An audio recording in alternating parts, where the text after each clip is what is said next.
Alrighty, welcome back to Salt City Counseling, everybody. Once again, my name is Scott Carter. I'm a licensed therapist here in the beautiful state of Utah. And in this video, I'm going to talk about some of our modern mental illness trends. I'm making this video in the spring of 2021.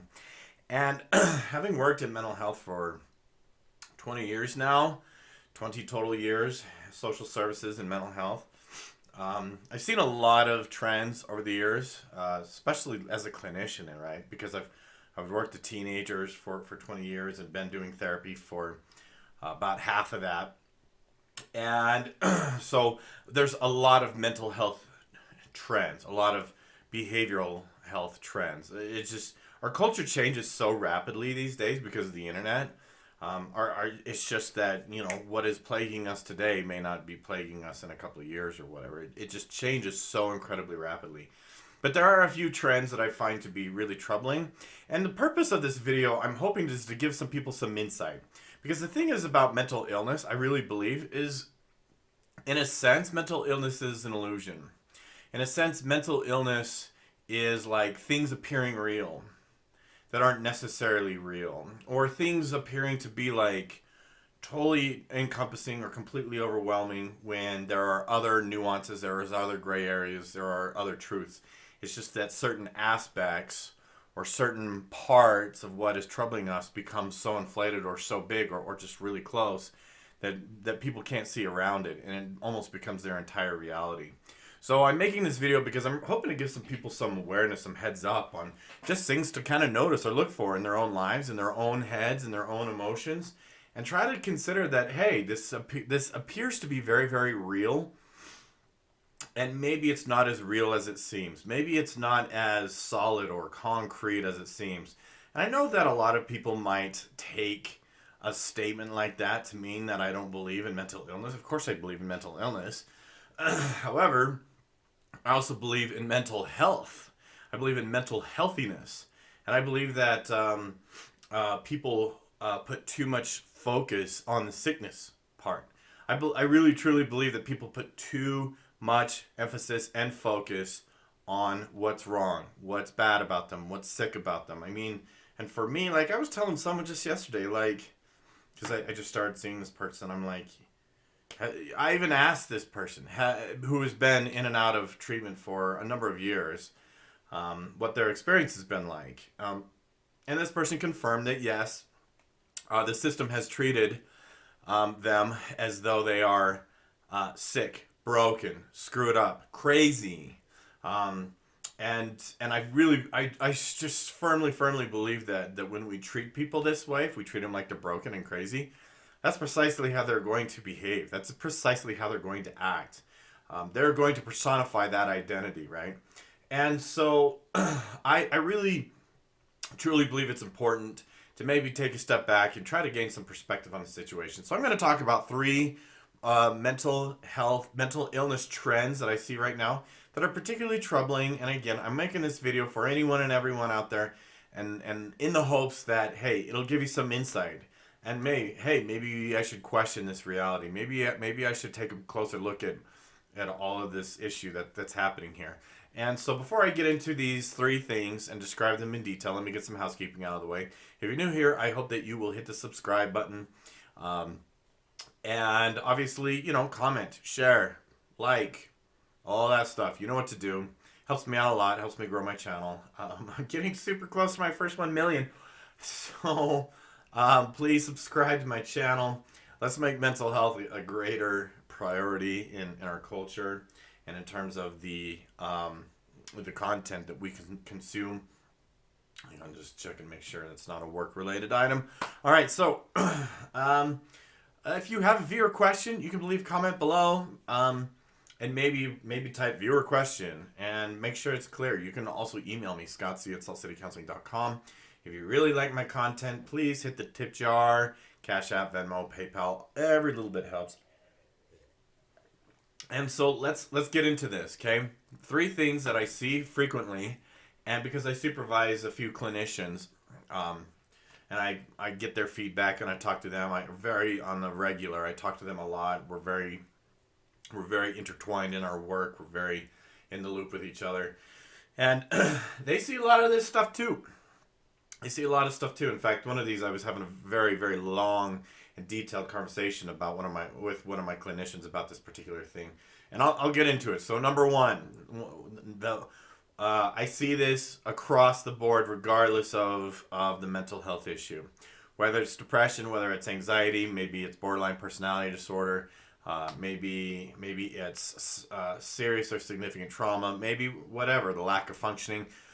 This one thing I find across the board, and I really believe that this is a key issue in almost all the mental health and mental illness problems that we are seeing these days, and that is simply overthinking.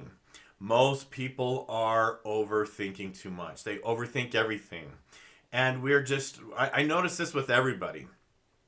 This is true for virtually every single person, young, old, and in between, that comes into my office. I notice that they are overthinking when we start to get into it. The more that they think about something, the more that they dwell on it, the more, the more just into the gravity well, so to speak, into that black hole they become. The more people just overthink and overthink and overthink, and I think there's this false belief that the thinking about stuff a lot is going to help you find a solution, when it turns out overthinking actually causes you to get overwhelmed with the perception that you have more problems than you can possibly begin to manage. And Eckhart Tolle, who he's kind of considered a spiritual guru a little bit. He wrote a couple of books, The Power of Now being one of them. And in that book, I mean, I haven't read the whole thing, but I do remember reading one thing out of that book where I just thought, oh man, that is so true. And he just basically said that thinking is a plague. Thinking is a problem. And I've noticed that through meditation in my life and personally, that like thinking, probably 80% of the thinking that we do is largely unnecessary. In fact, I would even argue that probably at least half of the thoughts that we have, or half the thinking that we do, is not only unnecessary, but it's working against us. We just think too much. Overthinking is the problem. So my advice is to learn to quiet the mind. I talk about meditation all the time. Meditation has changed my life. I get a lot of my clients to meditate.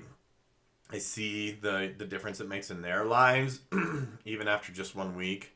Saw someone yesterday who had only meditated for 1 week and was already starting to see a difference, and a very positive difference, a significant difference, just in terms of being able to like turn this around. Okay, so number one is overthinking. Number two, okay, this one is a little bit more elaborate, a little more complex.